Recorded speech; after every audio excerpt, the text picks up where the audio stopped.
The Board of Commissioners is the governing body of Clatsop County, all county service districts for which this body so acts. As the Clatsop County Local Contract Review Board is now meeting in regular session. Please join me for the flag salute. I pledge allegiance to the flag of the United States of America and to the republic for which it stands, one nation, under God, indivisible, with liberty and justice for all. May I have the roll call, please? Commissioner Nestor. Here. Commissioner Clement. Here. Commissioner Lee. Here. Commissioner Sullivan. Here. Commissioner Thompson. Here. Looking for a motion to approve the agenda as presented. So move. Second. We have a motion to second to approve the agenda as presented. All of those in favor? Aye. Aye. Opposed? Motion carries unanimously. Tonight we have a couple presentations. Our first presentation tonight, I'd like to welcome the Astoria School District. Good evening, Craig. Come on up and welcome, and we're glad to have you tonight. Thanks for taking some time out to give us your report. Sure. Well, thanks for having me. Do I need to do what it says here? No. Okay. Well, first of all, thank you for having me. I'm the one that requested to come, and it's just going to be a short 5-10 minute. We, as a school district, over the last 2 years went through a strategic planning process, which included over 50, 60 meetings with staff, parents, community members, and put a plan together that we feel for the next 5 to 10 years is going to be beneficial for our kids. So one of the goals for my school board is to get out to different government entities or different groups and just present the strategic plan to them. You have in front of you a little white paper with some color on it, and there's an English on one side, Spanish on one side, and that's just sort of the majority of it. I'm just going to touch on a few things for about 5 minutes, and then I'll answer any questions. As any strategic plan, it starts out with a mission statement. And our mission statement, as it's read right there, is really our purpose as a school district, and it's really to educate kids in our community. Our vision statement is what it would look like if we accomplished our mission statement. And if you read through it, a couple things that are come out of it is the word community is in it at least 2 different times. And one of the things that we strongly believe in Astoria School District that the community plays a big role in the education of our kids. We know that we cannot do it ourselves as educators, and for that matter, as we try to engage parents, but we want to get the community involved also. And I'll give some strategies here at the end on that. We also have what we call 7 core beliefs, and these are sort of like our. If we concentrate on these 7 core beliefs, we feel that we can make a really great impact on our kids.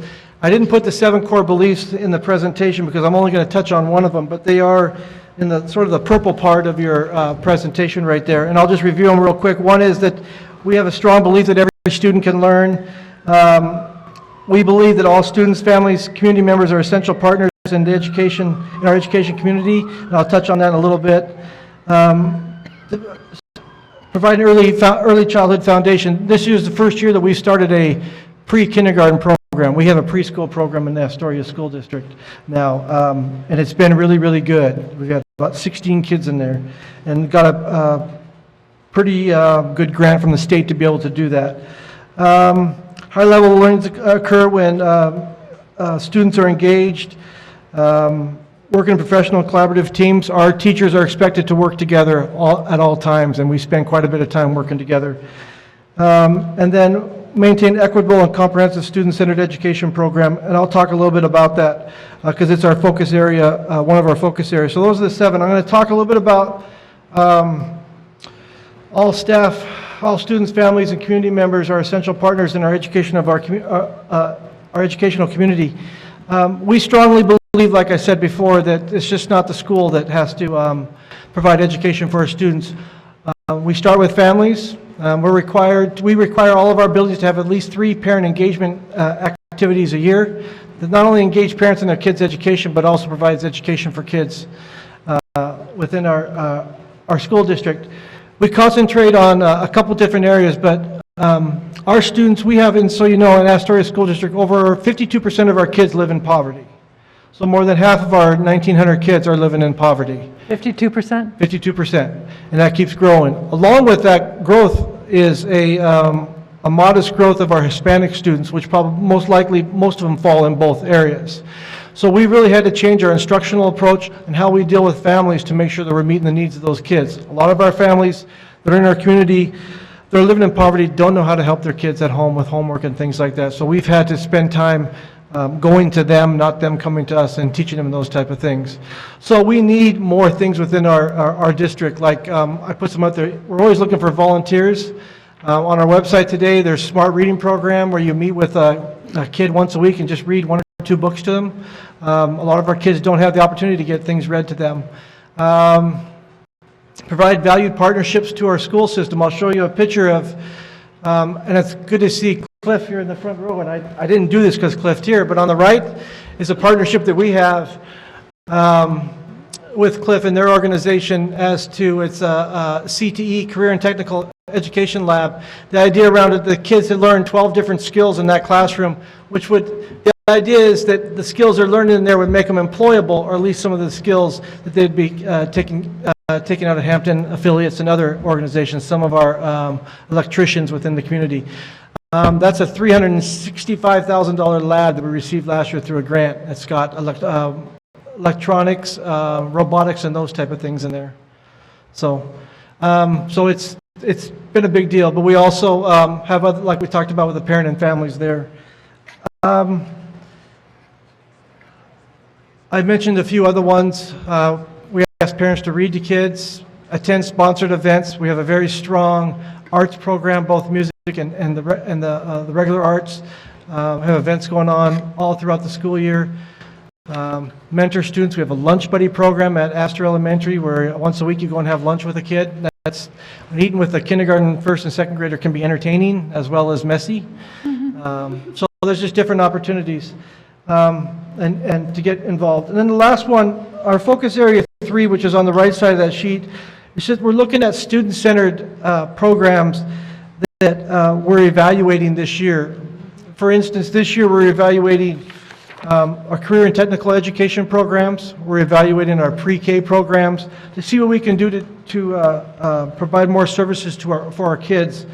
And I'm talking to different entities within the community. The third one that we're evaluating this year is our mental health services. As you know, in the community, as in here, we as a school district have a great need for mental health services for our kids. At one point when we had full services going a little over a year ago, we had over 15% of our kids were receiving mental health services through Clatsop Behavioral Health Care. And my staff and administrators were telling me at the time that there is capacity for more kids. Today it's up to 20 to 25% of what the needs. And it's not only kids, it's actually more families also. But through some transitions with CBH, as you guys are aware, some of those services went away. We're in the process of evaluating those. I don't know if we can get them back, but it might be something that our district has to do to help support those needs of our kids. But the mental health services of our kids is probably one of the #1 priorities that we have. Kids are not able to come to school and learn because they're having anxiety, family problems, those type of things. So I wanted to share that with you because I know you guys have that partnership. And I've met with Greg Ingebrigtsen from the Juvenile Department. And he's helped us with that, some things that they're going to help us with. So we're trying to gain partners with that, but it is a big need. I probably spend, honestly, 5 to 10 hours a week on mental health services for our kids because it's that important. So. Craig, I had a couple questions. Go ahead. That was it. I'm done. Oh, good. Okay. Yeah, I'm done. That's great. Thank you for that great report. I'm really glad you're here. My ears really perk up when we talk about CBH and the relationship to the school. And maybe just for the board and my background, maybe you could kind of outline what that relationship looks like. Well, let me back up a little bit more. About 3 years ago, we had conversations countywide. And I can speak pretty much to the county because this was countywide. I remember that. Yeah, and we sort of pressed them that we wanted some mental health services in the schools, so they provided that. And we would have in Astoria probably a total of 2 full-time counselors, and they would probably split. I have 4 schools, so they'd split 2 schools and another 2. And then I think it was pretty much the same FTE-wise around the county. One of the problems we had was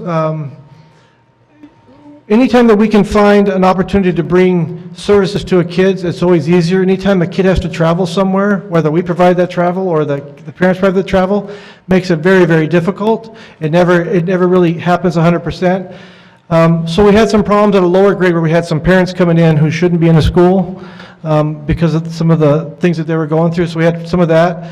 As you know, CBH had high turnover.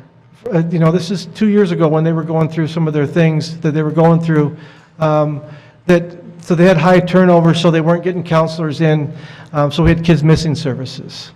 So it just sort of dwindled down to now we have one counselor that's stationed at the high school. Kids that need services have to go to the high school to get that counseling services. So we have very limited services in the elementary school. We are meeting with representatives at least once or twice a week from CBH to see if they can help provide that support. We're still working through it. They have a lot of priorities, that they need to deal with that might be even more important than the school district right now, but we are continuing to have conversations. Great. Well, we need to get that capacity up. We do. Speaking as myself, I think this is really important, and Sure. any way we can help you, I think that the county. Okay. Great. Good. We are pleased, I can tell you, we are pleased as a school district with the administrative staff at CBH. We are very pleased, and we think that they're going to make things happen. It's going to take some time, as you guys know. Yes. I'm good to hear that. Do you, Go ahead, please. do you have any peer support groups in the schools? Through our counseling programs that we have our own counselors in our schools. They do have peer support groups, yes. I don't know much about them, but I know they've talked about them. When I was teaching, there was a number, but it was a large school system. Sure. Mr. Chair, Thompson? thank you. Thank you for coming. I just had the wonderful opportunity this afternoon to spend time with your counselor. Is that Lynn? At the high school, Yeah. Lynn Jackson, Lynn Jackson? Yeah. He's our principal at Astoria High School. Sorry. That's okay. Well, it was something I was going to report on later. The Clatsop County Job and Career, Yes. that's going to be February 22nd. All of the juniors and seniors in high school throughout the county on February 22nd are going to come to the Clatsop County Fairgrounds. There will be preparation done before in the schools to Yes. get the students ready. I'm not surprised that man was the principal because he knew how to be in charge. I'm That's telling right. you. He He's did very organized. He keeps very me- organized. That's right. So on that day, there'll be participation. Last year, there were 68 employers. Now, in the morning, the students are going to come from Seaside, Warrenton, Nacelle, Astoria, Jewel, and Napa. In the afternoon, it's going to open up to community members, adults who are seeking employment.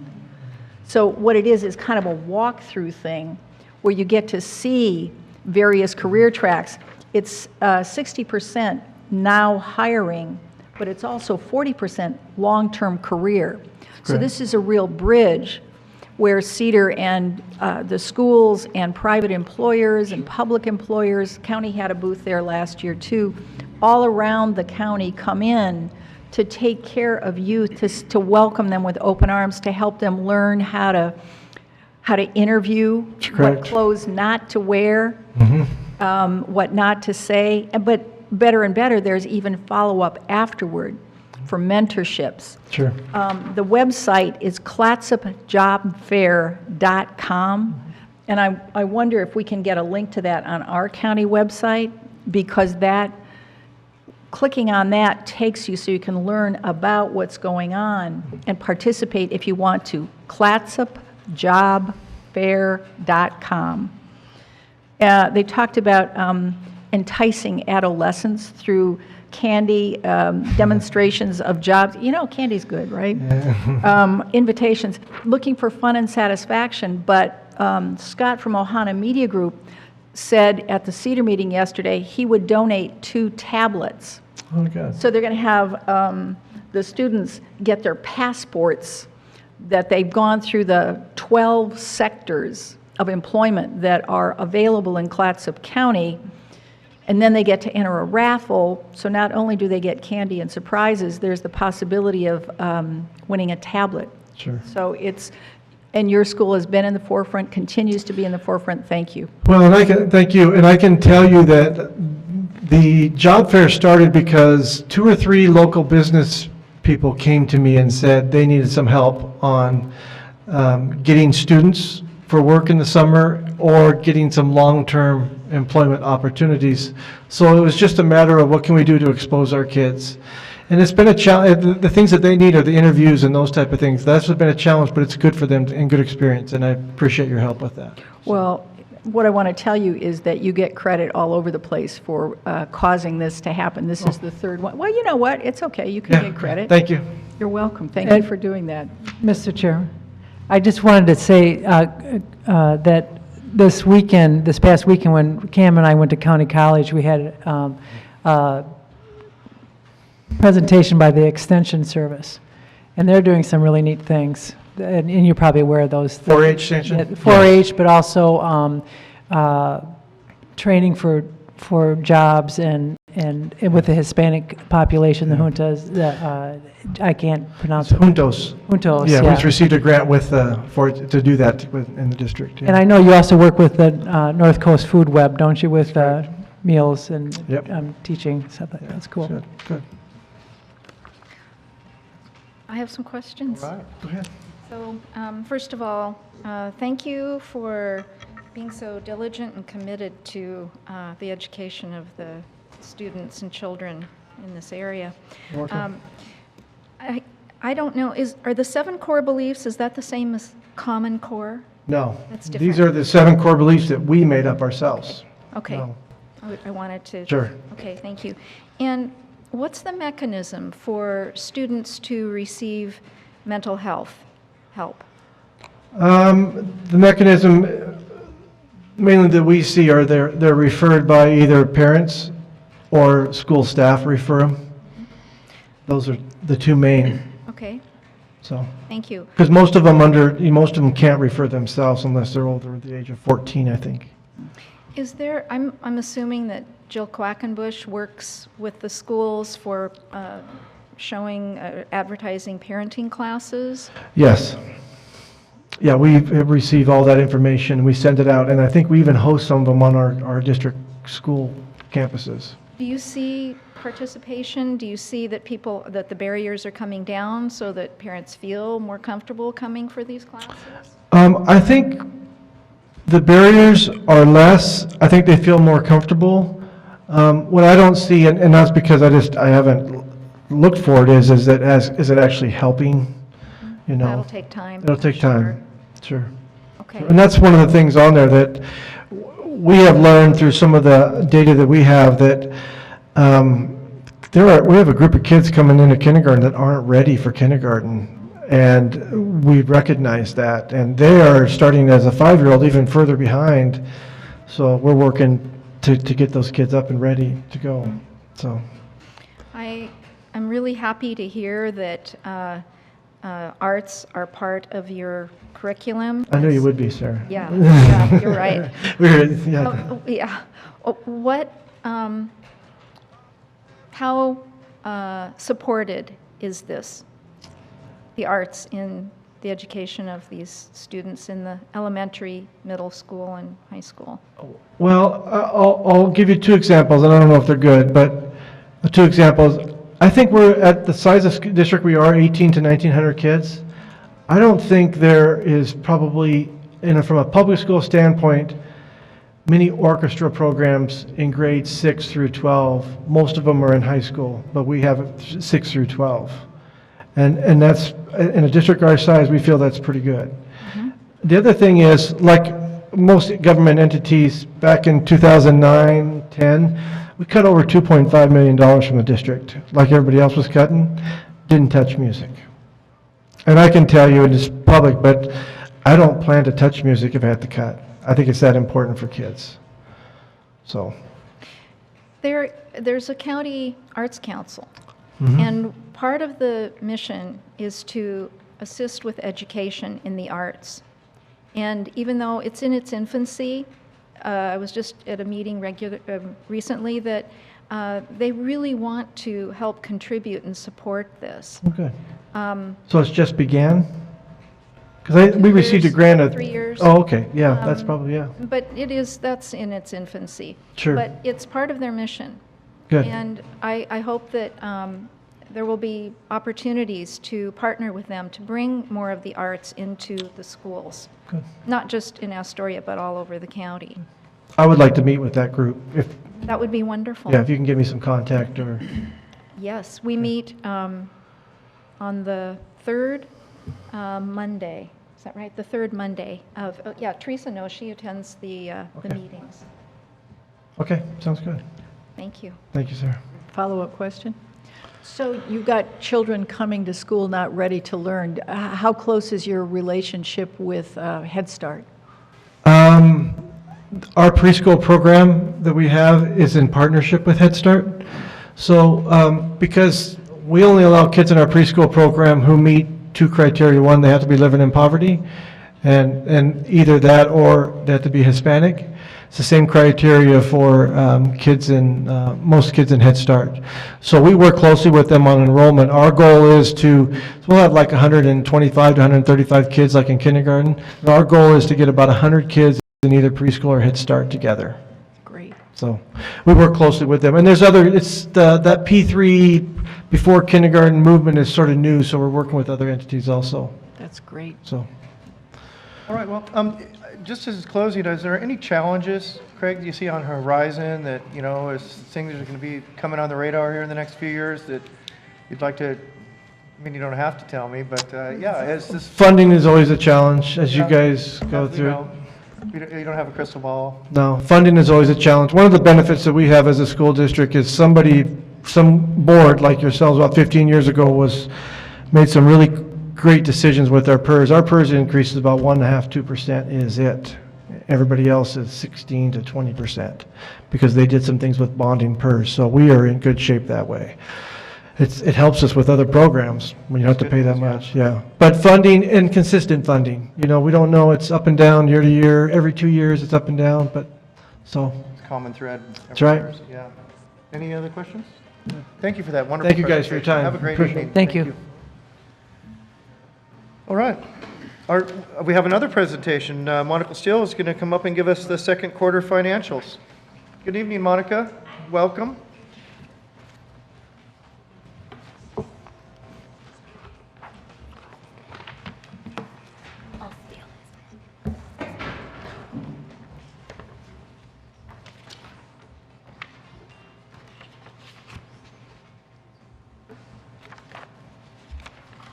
Good evening. So I'm back with the second quarter financials, and so that means we're about halfway through. Well, we are halfway through the fiscal year according to this presentation. At this time, at the end of the second quarter, all funds expenditures continue to remain generally in line with the budgeted expectations, and staff continues to monitor areas where additional costs are being incurred due to any unforeseen circumstances and looking for alternatives to reducing the costs rather than relying on contingency reserves. And at the end of the second quarter, current year property taxes were 93% collected of the budgeted amount. This slide here represents the revenue collections for all of the funds through the second quarter, and this excludes any beginning balances and transfers from the general fund. The bottom half of this slide shows the percentage of the actual revenues that have been collected through the second quarter. This slide here is representative of the revenues received in the general fund, and again excludes any beginning balances. The audited beginning balance that is not reflected in this $13 million that's been received does not include the $5.8 million from the 15-16 fiscal year. As you can see in the bottom part of the slide, the general fund revenue is 74% collected through the second quarter, where in prior years the general fund has been approximately 10% less at this point. This is partially due to we have had an increase in the property taxes collected by approximately $322,000, as well as increases in planning and recording fee collections by approximately $150,000. And in addition to the fact that the amount that was budgeted to be collected is less than prior fiscal year amounts. Yeah, so that's pretty good news. It is good news, yes. So what we're seeing then perhaps is a recovery in building in the county? Is that what infer from this? As far as, well, we've had an increase in housing, so therefore we have more properties on the property tax roll. And then we also see approximately a 2.5–3% increase each year. And then as far as the recording fees and the planning fees that have been collected, yeah, that has to do, the planning fees has to do with development within the county. And then the recording fees is for, you know, property sales, refinances, all those kinds of transactions. Yep. Good information, thank you. Uh-huh. This slide here represents the major revenue sources for the general fund, which includes the property taxes. These are only current year property taxes. It does not collect prior year or any SIP monies, which for Commissioner Sullivan, SIP is our strategic investment plan, and those monies are received from the Wanna Mill. And it's a program that we have in place through the state to kind of help offset the amount of property taxes received. Is that okay? What about grants and things like that? Is that how much a part of the budget is that? We'll get into that I can answer that in a little bit further along. It kind of depends on the programs, though. We have some programs, such as our health department, that relies heavily on grant funding. We get a significant amount of grant funding in our parole and probation. The sheriff's department sees some grants, and so there's some departments that rely on it strictly, but the funding kind of ebbs and flows for it. Kind of depends on the programs. And I can get into that. I don't have a whole lot of specifically about the grant revenues in this presentation, but I can answer any questions for you that you might have and send it to you by email. Send it to all the commissioners. I was just wondering, this weekend we learned about the justice reinvestment. Yeah, that's through our parole and probation program. Okay. Yeah, and that is a program that has seen increases in funding, but whether or not that will continue is something that we always have to be concerned about. So. Thank you. So as I said in the earlier slide, the current year property taxes is approximately 93% collected. The timber revenues collected represents both the portion which remains in the general fund as well as the amount that's transferred to special projects per the board policy. And at the conclusion of the second quarter, 100% of the budgeted amount for general fund has been collected and 6% has been transferred into the special projects fund. So if I'm looking at that, does that mean, is that 100% for the whole year or just 100% for this 6 months? That's 100% for the whole year. So we budget in the general fund, we budget the 15-year low of what we have received in timber revenues. And so that is the amount that we rely on for use in the general fund. And then anything beyond that 2.1 million gets transferred into special projects. So as of the end of the second quarter, we received the 2.1 million, and then we have transferred, I think it's approximately, 83,000 that we've transferred into special projects. Thank you. And that policy has been a wonderful thing, hasn't it? Yeah. Other counties are not sitting as well as we are because of that. Yeah. So this slide here is representative of the payroll expenses in the general fund through the second quarter. Overall, general fund for the second quarter is at 48%, which is in line with the 50% margin. While the percentage is for the general fund as a whole, individual org units within this fund can vary slightly, as we'll see in the following slide. And as you can see as well with the orange column, those are the personnel costs that have increased for salaries, and this is in large part due to the increase in FTE that we're budgeted for in this 16-17 fiscal year. And then there's also been some increases with the negotiated COLAs as well as PERS increases.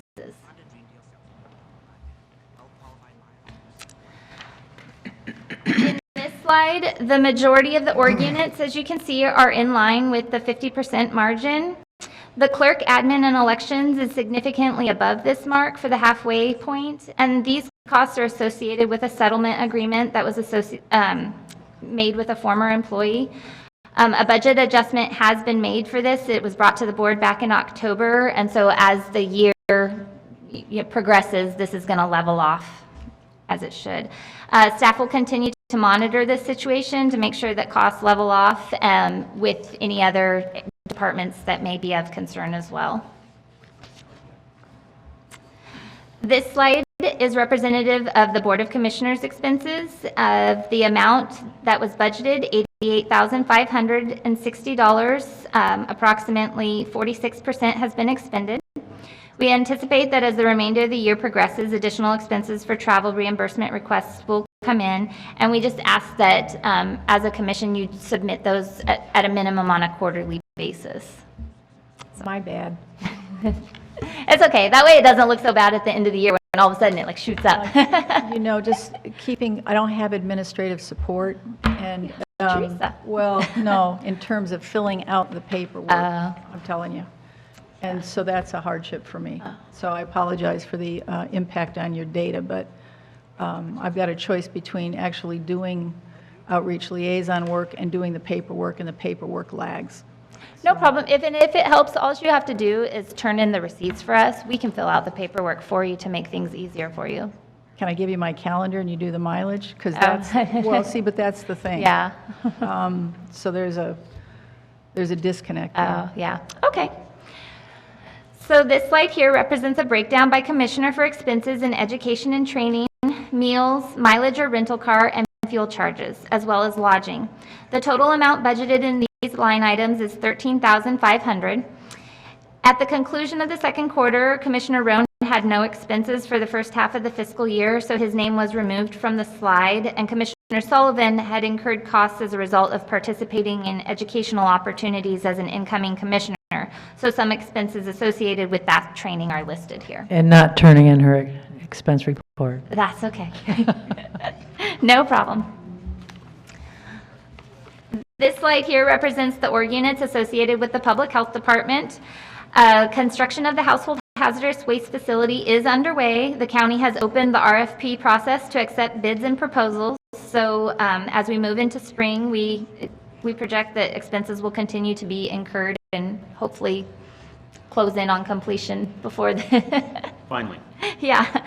The tobacco prevention program, as you can see, is well below the 50% mark for this point in the fiscal year, and this is a result of a vacant part-time position. Similarly, the emergency preparedness program has seen a reduction in expenditures, and this is a result of reallocating a portion of the new public health director's time to various org units within the public health department. So, Let me ask a question. We don't, like the tobacco prevention, we know how much we're spending on trying to prevent people from smoking, but we don't have any figures on how much we save by people not smoking.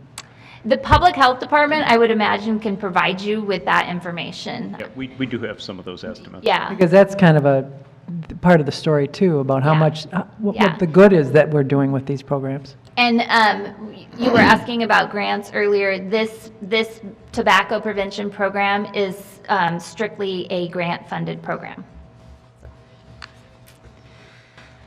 This chart here represents the roads department. The roads admin and support org unit is running slightly above the 50% mark, and this is due to the one-time annual payments that were made at the beginning of the fiscal year, and we should see a leveling off as the year progresses. All other expenditures within this org unit are in line with where they should be at this point. The road maintenance and construction is slightly below the 50%, which is customary for this org unit as projects will begin to pick up in the spring. The equipment and replacement fund has only purchased one of the 4 budgeted pieces of equipment to date for this fiscal year, so that's why it's only at 2%. And the road district budget is significantly above the 50%, and this is because it, as monies are received, those monies are transferred to the general roads fund. So once it hits 100%, it won't go beyond that. May I ask, what goes into these figures? This is like the equipment that they have to buy, it's also the wages for people doing the work, all of that's combined, right? Yes, yeah. So the equipment replacement is any capital item, significant road equipment that's purchased, and that has approximately $390,000 budgeted in it. And then, like in the road maintenance and construction, that is specifically the wages and materials and services associated with the construction of the roads. And then the road admin and support is like the support staff who hold down the fort for the public works building. Thank you. And And then the road district fund monies, those are the state fuel taxes that we receive that we transfer to do the road operations. This slide here is all the remaining funds within the county that have not already been addressed. As you can see, most of these funds are below the 50% amount for the second quarter. As stated in the first quarter financial presentation, it is a recommended best practice to have a fund balance of at least 2 months operating. So by not spending budgeted contingency, the fund expenditures as a percentage of the budgeted appropriation authority is less than the 50% amount. The video lottery fund essentially makes payments and transfers as funds become available and are used for economic development. So currently this fund exceeds the 50% margin. Should the fund receive more revenues than budgeted appropriation authority, the additional revenues will just roll over into the beginning balance for next fiscal year. Is it required to have any of that video lottery fund spent on compulsive gambling treatment? I believe that's handled at the state level. The monies that's passed through to us is specifically for economic Okay. development. Thank you. I have a question. Yeah. If you could go back. Uh-huh. The Clatsop County Fisheries. Yes. So where does this revenue come from? A significant portion of that comes from the Bonneville Power Administration, a grant that we received from them. And it is just to help the fish? It's to, we have the fish hatcheries, so it's to help, sorry, I'm not good with fish terms, but grow the fish. I It's our don't, hatchery Yeah. and our net pen program. yeah. And so they raise fish and then release them at a certain point in time, and they work with the Bonneville Power Administration to, Okay, so all of the money comes from that, not from licensing or? Plus it all passed through BPA dollars. yeah. When the We, BPA built all the dams on the river, they needed to give a certain amount of money to enhancement and replace, the lost resource. And so basically, Clatsop County gets fought for and received a share of that. And I also believe there, and I'm sorry, I don't remember the name of it, but there was kind of a voluntary fee, I think, that people could pay, that money would go to the fishery. Unfortunately, that money's kind of been declining the last few years. there's We're not quite sure what that's going to end up as. there's a group of the fishermen who, because essentially we're there to help work with them, and so they have provided, they pay a certain amount. The commercial The fishermen? commercial fishermen. Mhm. Yeah. Okay. Yeah. So in conclusion, as stated previously in the presentation, for those departments that are exceeding the 50% margin of where they should approximately be, department staff is working towards finding solutions for savings in other areas before the end of the fiscal year. In some instances, due to unforeseen circumstances, a budget adjustment may be required. For those departments that are general fund, staff will monitor this closely to make these adjustments from other general fund departments that are realizing greater savings rather than having to use contingency funds. Staff is now beginning the 2017-18 budget process, and through this process, staff will be reevaluating their department's current year budgets to make sure that they are on track to remain within the adopted appropriation authority. In addition, per board policy, should a general fund supported department experience savings during the year, to the extent possible, that savings should not be spent and instead used to augment the fund balance. And so during the budget process, we really encourage staff to make sure that, if there was something that was budgeted for and due to circumstances, they weren't able to make that purchase this year or do something with that program this year, to not then use it for something else, but to let it roll into beginning balance for the following fiscal year. Any other questions? Do we have, how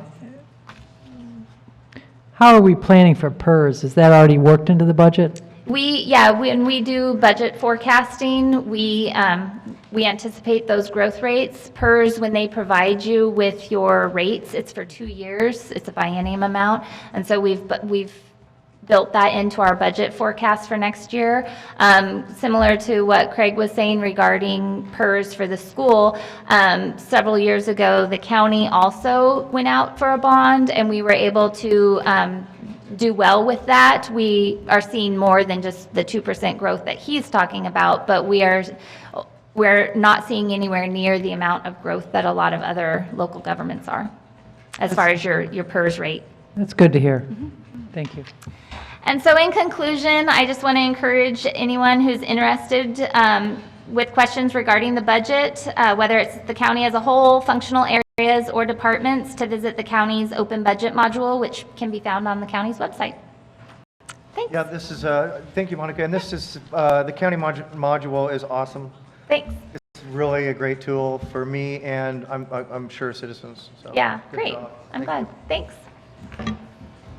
Okay, that concludes our presentations. Now we're going to go on to business from the public. This is an opportunity for anyone to give a 3-minute presentation about any item on the agenda except public hearings. And it's important, and I emphasize this, is to limit your comments to 3 minutes. And when I get down to the last 10 seconds, I'm going to raise my hand, kind of give you a heads up, then you'll hear the beeper go off. Please respect the 3-minute rule. People wishing to speak during business from the public must fill out and sign a public comment card. We have a few tonight. I think you had one more over there, Teresa? Our first guest tonight is Dave Samuelson. Dave, come on up, state your name and address for the record. Welcome.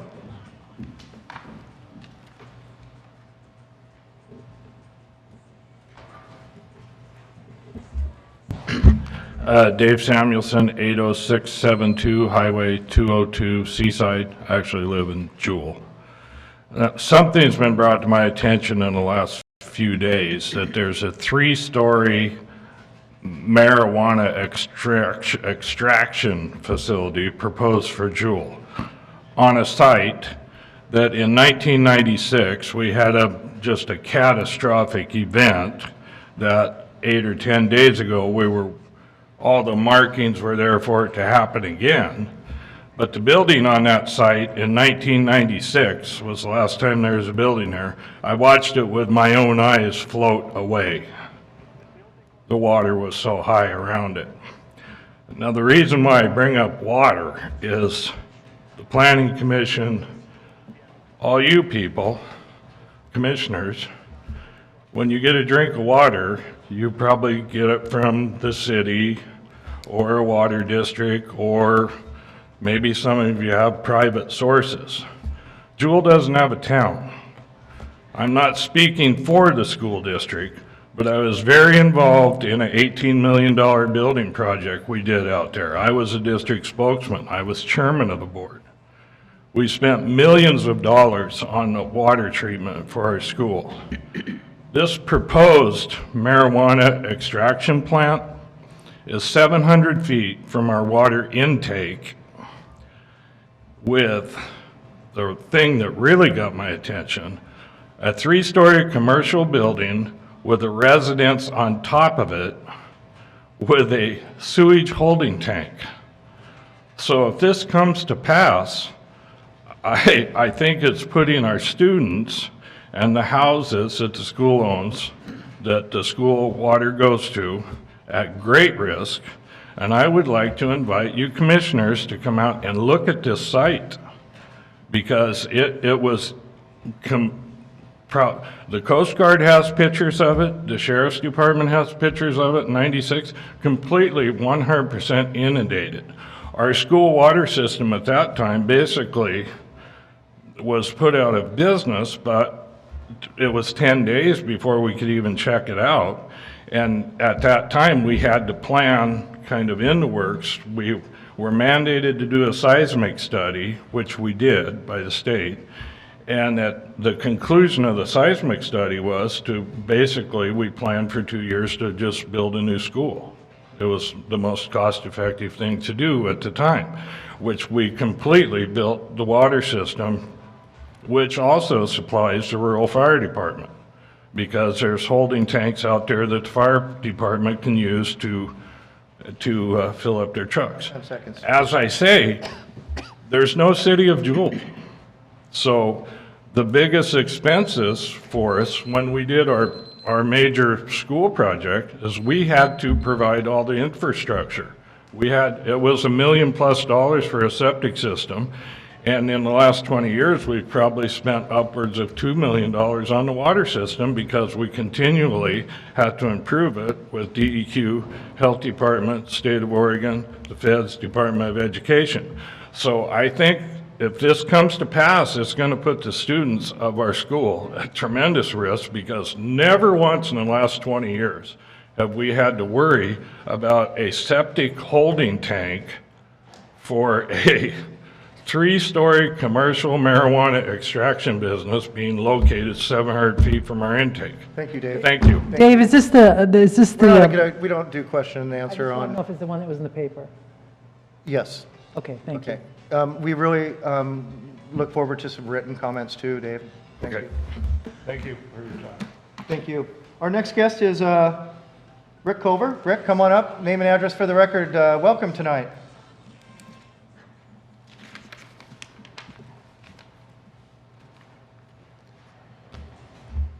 Yes, Rick Culver, 3506 Harrison.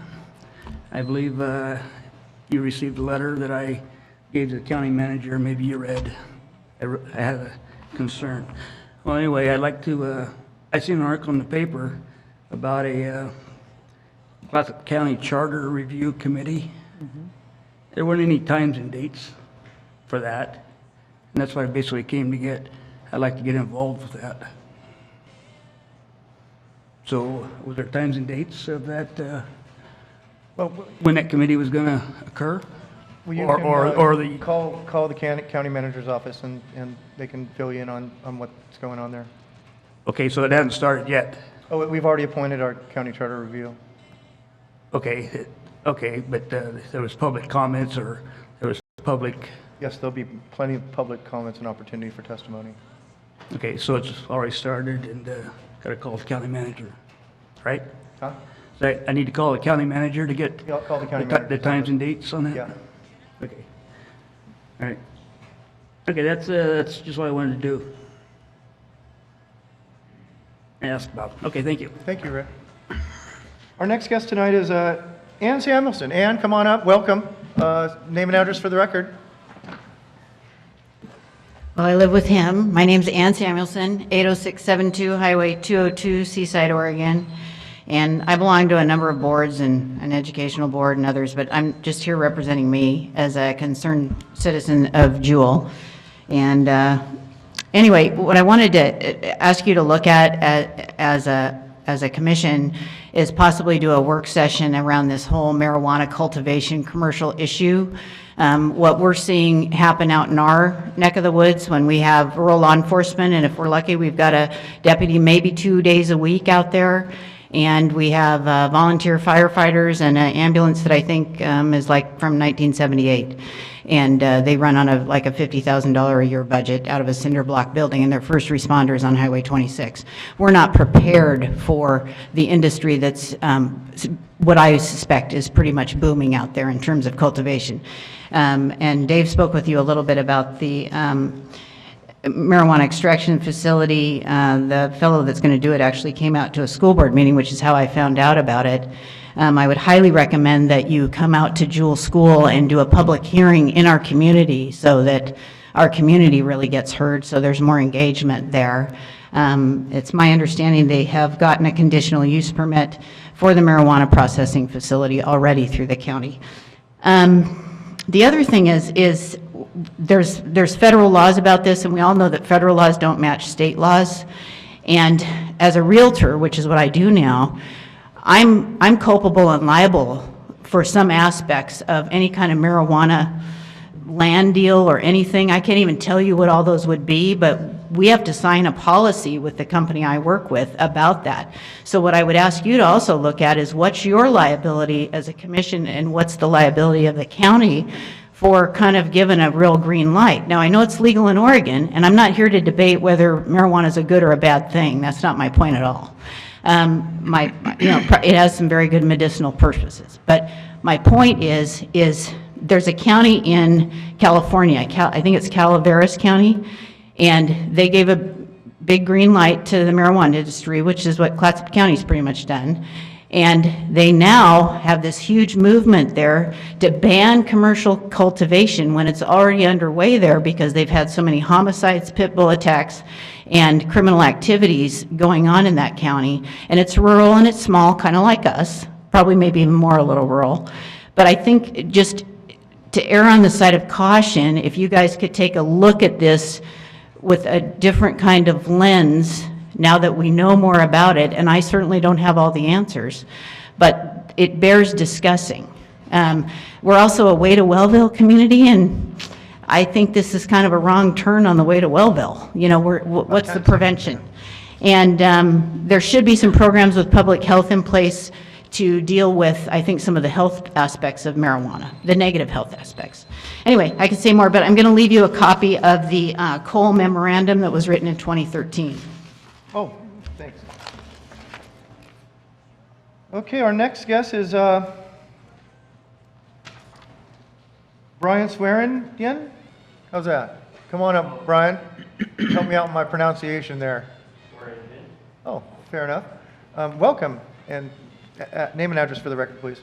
Thank you. My name is Brian Swearingen, and the address is 83874 Highway 103, Seaside, Oregon. Chair Lee, Clatsop County Commission members. My name is Brian Swearingen, and I am here on behalf of the Jewell School District number 8. I'm also the Vice Chair of the Board of Directors for the Jewell School District. I would like to thank the Clatsop County Board of Commissioners for allowing time for the public to have a chance to speak. I am here to testify about a conditional use permit near the Jewell School and make the Commission aware of our concerns. Our first concern is the proximity of a marijuana processing and dispensary to Jewell School. The proposed site is less than 1,500 feet away from school district property, or to put it in perspective, about 2 houses down. As I was driving in here today, I kind of thought to myself, Astoria Middle School, Peter Pan Market. That's about the distance we're talking to, walking distance. Our second concern is the proximity to an established school bus stop. It's a historic bus stop there, which is across the road from the proposed site. Our third concern is the timing of the notice, the decision in the appeal process through the county, as well as the school not being notified directly by the Clatsop County Community Development Department as a local government or special district. It seems really inconsistent with Goal 1, community involvement. Our fourth concern is deals with environmental concerns, the environmental quality of the site due to previous use of that site, floodplain concerns, as Mr. Samuelson stated, about flooding, watching the original building float, and water quality issues. Jewell School's water take is approximately 700 feet directly downstream from this site. Our fifth concern was the clarification of the conditional use permit request. Clarification whether it was medical or recreational marijuana at the site.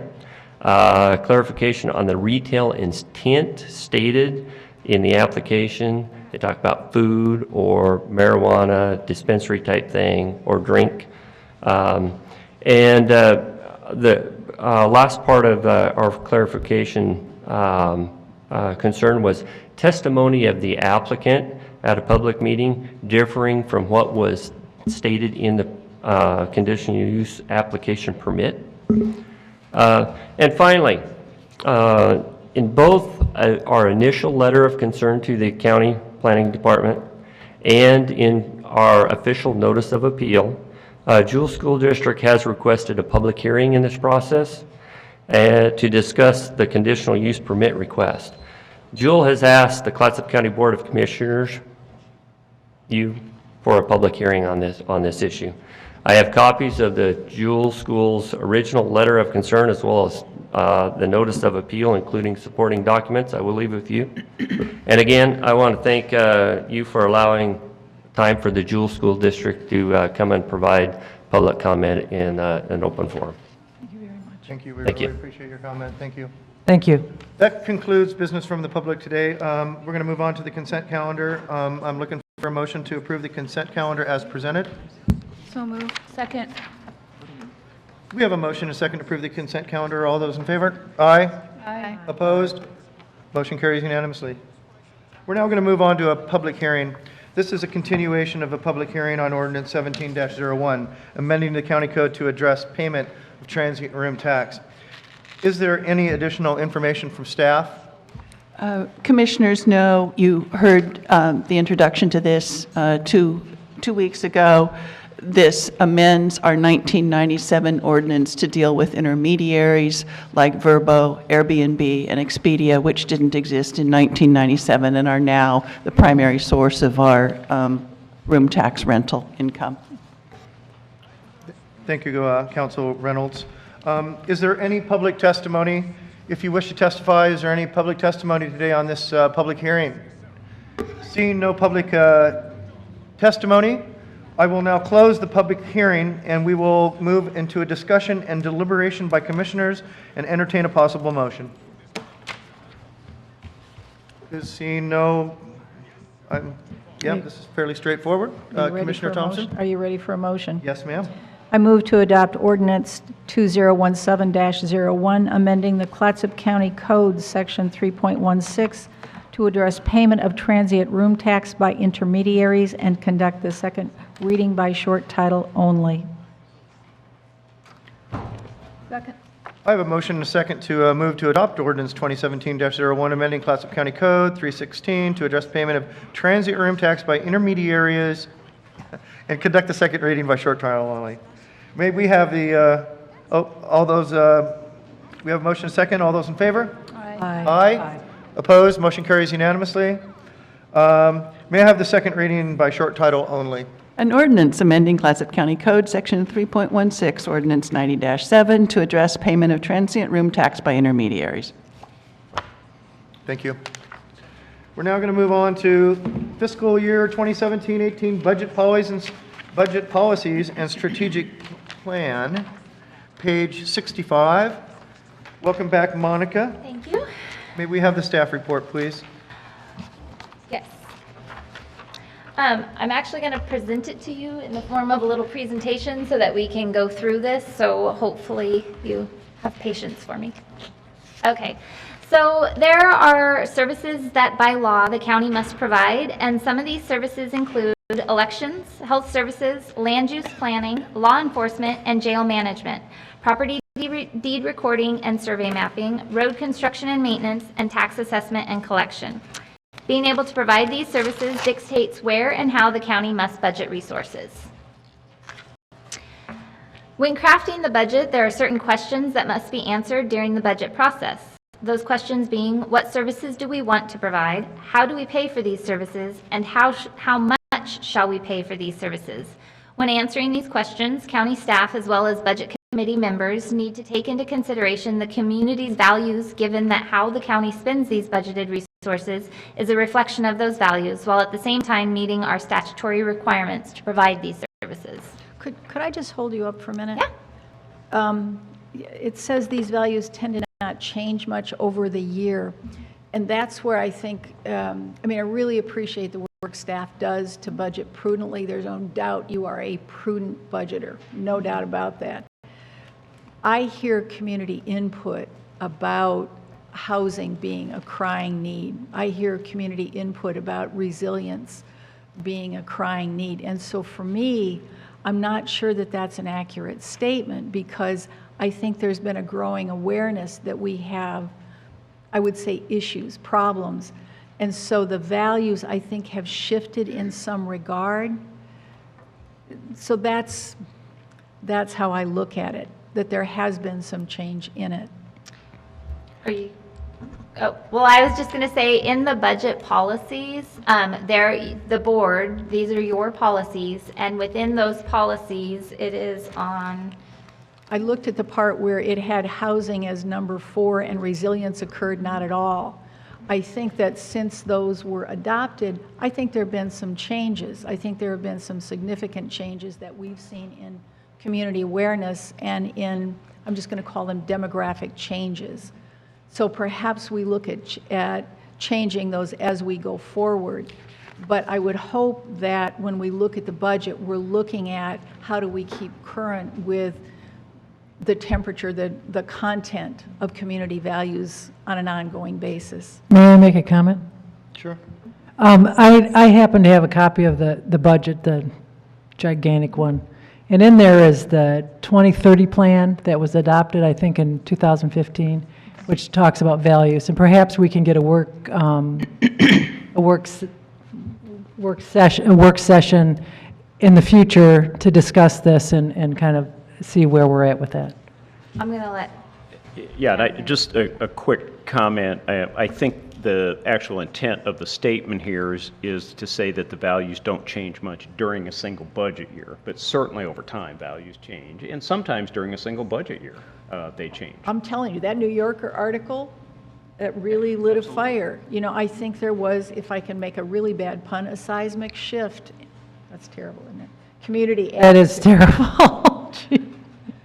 In community values since that appeared. People really woke up in a way that hadn't happened. And so I would support the idea of a workshop. I still would like to revisit that, so. that can be done. Okay. So to quote page 3 of the board's budget policies manual, and an important point to put emphasis on during the budget process is that staff will prepare fiscally conservative budgets and will seek savings wherever a balance between cost efficiency and the quality of public service can be achieved. Okay, so wait, hold up a minute. Yeah. So do we look at when we have to have service level increases? Because I know you're going to follow the rules, and so that's why I was so concerned about what do we do about revisions to the long-term financial plan? Because I do see these shifts in community values because people talk about them. And so that's the piece that I'm looking for that I'm concerned is missing. What do we do to look at the need for new services? Is that part of how we do this? Yep. Oh, good. Yeah, we, and I can get into this further after we follow up for more discussion, but this is something that I'll get to it. Okay. Okay, the purpose of the budget policies is to assist the Board of Commissioners, the county manager, and department heads in the financial management of the county. The policies will help communicate to the public the guiding principles that the county will follow in preparing for the coming fiscal year's services. In addition, by incorporating the guidelines of the county's long-term financial plan within the policies, it helps to promote sound financial management, stability, and efficiency of the county's resources. Oh, thank you. Sorry. The long-term financial plan focuses on key issues such as controlling the size of the county's government by matching spending to available resources, maintaining adequate reserves, and paying for ongoing expenses from permanent funds rather than volatile revenue resources. And when we say permanent funds, So you don't want to hire a permanent FTE based on a grant. so if I could just complete my question. Yeah. So we have timber revenue, and it changes over time, yet we always have timber revenue. Do we consider that? I know you've said before the most, the least in 15 years. So that's our benchmark Yeah. right there. Yep. Okay. Is it, and it moves every year? Well, I mean, it goes, so we have the last 15 years, and so we see how much we received, what the lowest amount in that 15 years was, and so that's what we'll budget for. So this year, the 17-18 fiscal year, we'll be budgeting that same 2.18 million as we did this year, because within this 15-year time frame, even though we are shifting forward 1 year, that's still the lowest amount. But we're still shifting forward. Yeah, and so if this, It can vary significantly. from yeah, year to yeah, year. and we have had, years where it went down and we only received, less than 2 million. And that is within the last, I want to say last 20 years that we received, I want to say it's like 1.7 million. So that's why we keep those reserves, because while we're still budgeting the 15-year low, something catastrophic might happen, and that 15-year low wasn't low enough. So, In an effort to establish a framework that will continue to guide the county through ever-changing economic times, the policies include a practice of base budgets, which means that departments will add no new staff unless specifically authorized by the board, as well as no increases in materials and services. Okay, so a no increase in M&S is in effect then a cut because there's an inflationary factors in M&S every year, right? Yes, and we did increase that amount by 3% for the 16-17 fiscal year. And at that time, Commissioner Roan specifically asked that that is just a one-time increase. And so we took that out this year. If you do want to increase it again this year, you have that opportunity to do so. And when it says base budgets, we do incorporate costs associated with personnel in that increase. So you have your negotiated 2.5% COLAs, any PERS increases, healthcare increases. So you're maintaining the materials and services. You do see costs in personnel, but you're trying to maintain an overall base budget amount. Right. So I'd like us to consider, colleagues, looking at having some kind of increase in materials and services, because otherwise what we're dealing with is a cut budget every year if we're only looking at personnel, because the cost of paper goes up or copiers, I mean, whatever is involved with that. And if we don't build it in some reasonable way, I don't know what the reasonable way is right now, but I think we have to look at both personnel and materials and services as going into the budget and looking at what's reasonable and prudent going forward so as not to be cutting every year.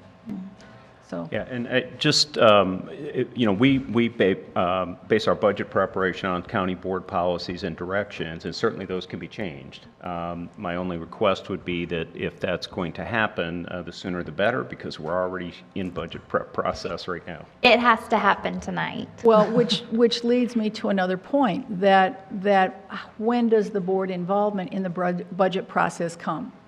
It starts tonight. It starts tonight, and then But it has to happen tonight, so what I'm looking for is some time when we get involved in the budget process where we can talk about the things that go into making it up so we are not right on the deadline. So tonight, yes, I want to see a reasonable increase in materials and services because tonight's the deadline. Going forward, I would like to see the board involved in construction of the budget before this point, because it's always last minute. I don't want to see that. I want to see us have conversations about how we develop it, starting perhaps in October of the year preceding. That's what I want. Continue. Okay.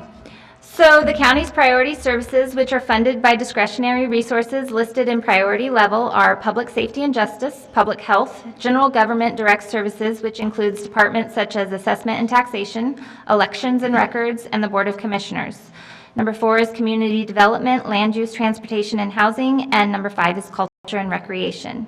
Should the county be faced with a potential reduction in resources, the county's goal is to continue to provide the high priority services in a professional, effective, and cost-efficient manner, and to the extent possible, across-the-board reductions in expenditures will be avoided, and reductions will instead be made on a case-by-case basis, focusing on individual programs or services. So how do we craft our annual budgets? Crafting the annual budgets is approximately a 6 to 8 month process beginning in November and then coming to fruition in June when it is adopted. The process is made possible by the combined efforts of all county departments as well as the commissioners and lay budget committee members. So on page 71 in your agenda packet, you can find the complete proposed budget calendar. The proposed budget calendar represents the timeline of events that need to occur in order for the budget document to be adopted in compliance with local budget law. Please note that this slide has important dates that the board and lay budget committees members will need to be in attendance for during May. Staff has determined these dates based on the timeline for producing the budget document, as well as coordinating the Boynton building with the elections department for the May elections. The first budget committee meeting for the countywide budget is proposed for May 8th, beginning at 9 a.m. An alternative date for this meeting would be Tuesday, May 9th. The district budget committee meetings, as well as an opportunity. Can I stop you here? I raised objection to May 8th. That's when the Association of Oregon Counties meetings are. I've been going to those meetings for 2 years. My proposal was that when we have meetings that involve commission members, that we be involved in the planning, because the question was, well, how could we know? Well, I report every meeting on what AOC does, so I would hope it would be known, but it raises a larger issue, which is the involvement of this commission in the formation of this budget and in the formation of the schedule. So I would ask that, that we move that meeting to May 9th, because I'm representing Clatsop County, and I would hope not to have to sacrifice that in order to take a budget meeting right at that point. Well, I think that the budget's much more important than an AOC meeting, and I think the AOC members would more than understand that, considering they have the same. It's lacking in professional Responsibilities. courtesy, sir. May 9th Well, I is disagree an with that. optional date. It's an optional date. I would prefer that. I'd hope that the commission would indulge me in that. So as far as the district budget meetings, those ones are proposed to occur on May 10th, which is at 5 p.m. prior to your regularly scheduled board meeting. Further discussion on these dates is welcome, with the understanding that the meetings must occur within this week and need to be completed no later than 1 p.m. Thursday, May 11th, in order to avoid scheduling conflicts with the elections department use of the building. If the board chooses to adopt these budget policies as presented or with any changes, please note, make a note of these dates in order to avoid any scheduling conflicts. Monica, may I ask a question? Yeah. When I was on the ASTORIA Budget Committee, we had the different department heads, I'm just asking if this is how you do it, the different department heads would come in and talk about their budget.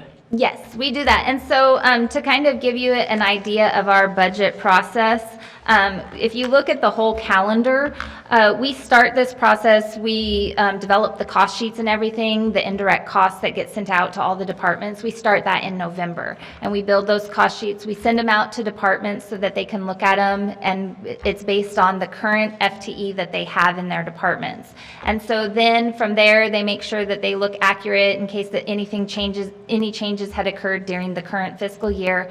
And then we upload that information into our modules. Then in February, they begin entering in their projections for the current year. They project the amount of revenue that they're going to be receiving, and they project the amount of expenditures that they're going to be spending through the rest of the fiscal year. So then that gives us an idea of what kind of ending fund balance or beginning fund balance we'll have for 17-18. Then once we have those projections, then they start working on their actual requested budget. So this is the time when department staff look at the feedback that they've received from the community as to needs that aren't being able to be met because they don't have enough FTE to provide a particular service. And so at this time, what we ask staff to do is we have a form that they complete, and if it's for any additional FTE that they're requesting or any major program changes that they're requesting. And so at that time, they would be putting in a request to add that to their budget. First, we have to look at the requested budget as it is with personnel the way that it is, because we need to make sure that we have the funding available based on the amount that would be rolling from the ending fund balance, as well as the amount that they're saying that they think they're going to be receiving in revenues for the next fiscal year. And then depending on the funds that we have available, then we start going through, and it's something that the departments meet with the county manager and myself on. Then we start going through and saying, okay, what are the needs that your department has, and how can we meet those needs in the most efficient and cost-effective way?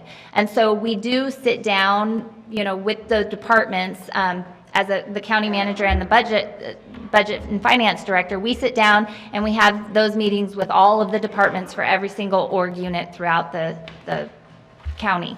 Then following that, we go back and say, okay, it looks like we can manage to allow you to increase your FTE in this way. And so go ahead and get your information updated.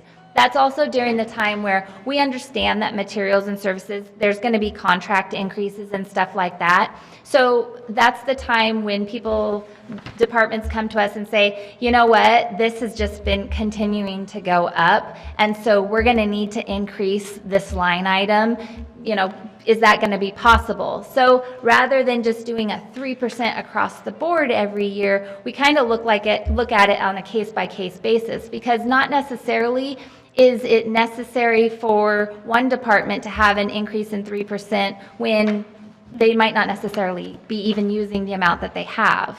So we try to take a proactive approach by allowing people to increase their budgets if necessary, but not just increasing it across the board if it's not necessary. Does that make sense? I think you are devoted to the, I see that every time you come before us. You are devoted to the financial well-being of this county, and I share that. I absolutely share that. My concern is that I hear a lot about unmet service needs. And so the question gets, what's our role as a Board of County Commissioners, the governing body of the county who's responsible? We're accountable to our voters for what happens, for the revenue. We supervise one employee. He does everybody else. That's great. I don't have any issue with that. But as electeds, we're doing liaison with our county organizations. We're hearing people every day in our businesses, in our homes. How do we have effective channels for offering that? I think that an effective channel is that you pass those concerns that you're hearing on to the county manager, because I would encourage anytime during the course of a year that you have constituents that feel that they have a need from the county that is unmet, or some new problem or issue that's come up, to let us know right away, and we'll follow up on those. You haven't heard me talking about housing and resilience all year? I bet you have. Yeah, because I know I have come repeatedly. And it is stuff that I know that staff is working on, but it's not something that we can necessarily solve in one fiscal year. But it is stuff that, because we've already had conversations about the staffing sizes, because we saw it as far as planning revenues, those have increased. So what are we going to be able to do in order to meet those increased needs? Because obviously increased revenues means increased services provided. So we are already looking ahead to see what additional services can we provide. That's wonderful. And my concern as a business owner, because I've been a business owner since forever, have to spend money to make money. If there's an unmet need, I may be missing on a chance to realize revenue, because if I don't have the capacity to meet that need, I can't make the money. So it's that kind of gap. And it's a squishy kind of discussion. But this is where I like Commissioner Sullivan's idea of having work sessions to talk about this kind of things, so that we can remain effective and credible partners in this endeavor.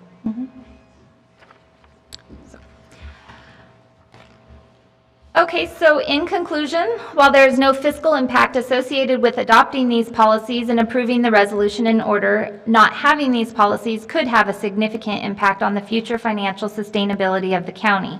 At this time, I would be happy to answer any additional questions or concerns the board may have, and if there are none, then I ask that the board approve the resolution in order adopting the fiscal year 17-18 budget policies and resource management strategy as presented, or with any desired or necessary modifications. See the board has any more questions? So, Mr. Chair, may I, just to understand, so if we don't do this tonight, we're in danger of not being able to meet our budget?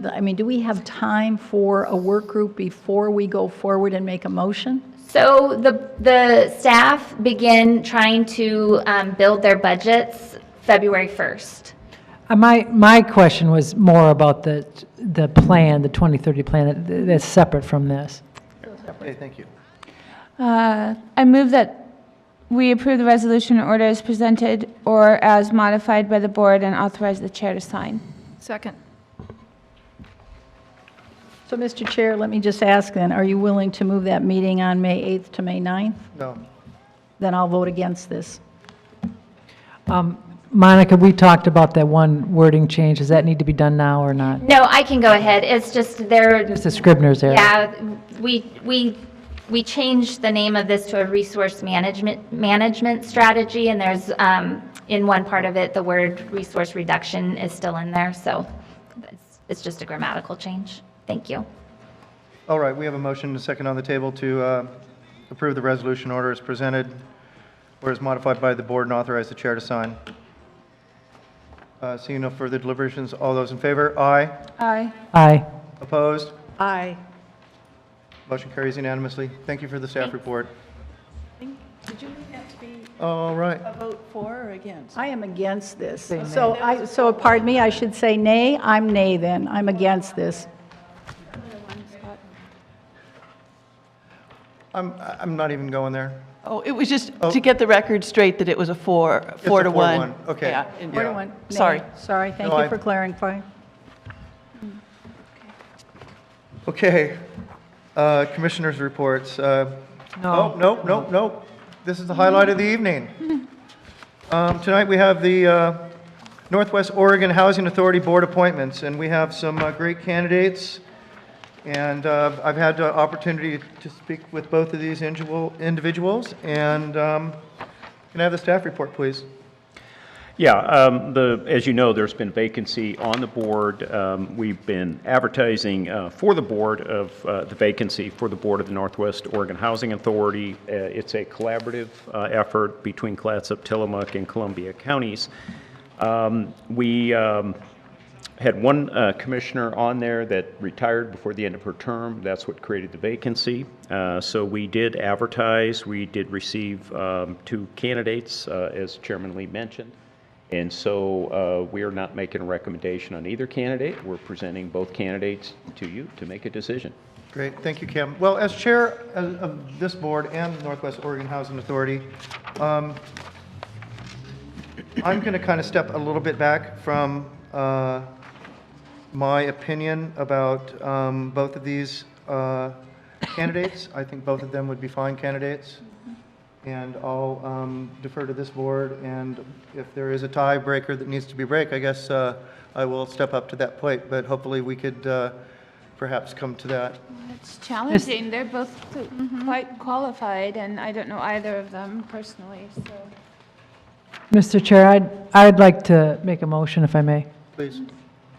I move to appoint Joseph Daniel Kiesler to the Northwest Oregon Housing Authority Council for the term ending December 31st, 2019. Second.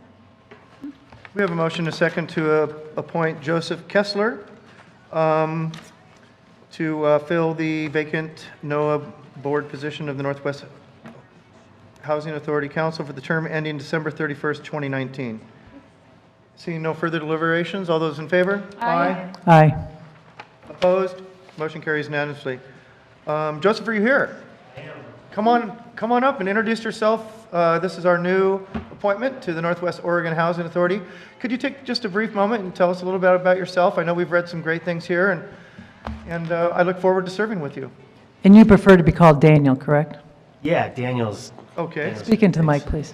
I have a funny quirk in my family. All the guys go by their middle names, so you don't know until you know. Great. Glad to be here. Thank you for appointing me to the board. They're excited to be a part of the process. There's a lot of important work to be done on housing here and everywhere in the state. I know the NOAA board says right now that we're in the middle of a housing crisis as a state. I read recently that Oregon is the 5th fastest growing state in the nation. I grew up in Washington, D.C. originally and have moved around a bit. And all the major cities that I've lived in are facing a housing crisis. This is a very universal issue. Housing affects everyone, and we're all particularly affected by it right now in a fast-changing community. I've been connected to the community's concerns around housing in a number of regards over the course of my career and my life. I've worked in the past. I work basically in community engagement in a number of different ways. Right now, I'm program coordinator for the Lower Columbia Hispanic Council. I'm bilingual and bicultural, and my relationship to that community. And when I face any of the number of different challenges that we're taking on in that community, or any social challenge, one of the first questions I ask myself is, who are we not hearing from in this process? And how do we take a step back and figure out how to hear from all of the community? And I feel like that's what my central challenge is in the work I do with the Lower Columbia Hispanic Council, and that's the attitude I take to dealing with the housing challenges. How do we hear from, the Hispanic community? How do we hear from houseless and formerly houseless communities? How do we figure out how to work in partnership with a diverse range of interests so that we're working, in dialogue with each other? And I think there have been some good examples in the state where we have done that. I graduated from the Master's in Social Work program at PSU, and I focused a lot on housing policy in a lot of my studies there. And one of the studies one of the things I focused on was HB 2436, and a number of years back we put a bunch of money through a documents recording fee into the general housing fund and into a number of different housing related funds, but primarily the general housing fund. And it's a good example of real estate sitting down with affordable housing advocates and finding some effective creative solutions that were pretty universally supported. It's not always the case with discussions around housing, so we're going to have to be creative in figuring out how to diversify the dialogue and have it find effective creative solutions. So that's why I'm here, to be a part of that process. Great. Well, welcome aboard. Look forward to serving with you. Thanks for Glad to be coming here. out tonight. Thank you, Commissioners. Great. Okay. Now, moving along for the Commissioner's report. Commissioner Thompson. Well, I actually, the Community Action Team came to Astoria and talked about its Head Start programs. The Lower Columbia Hispanic Council has a number of programs that were very impressive to me.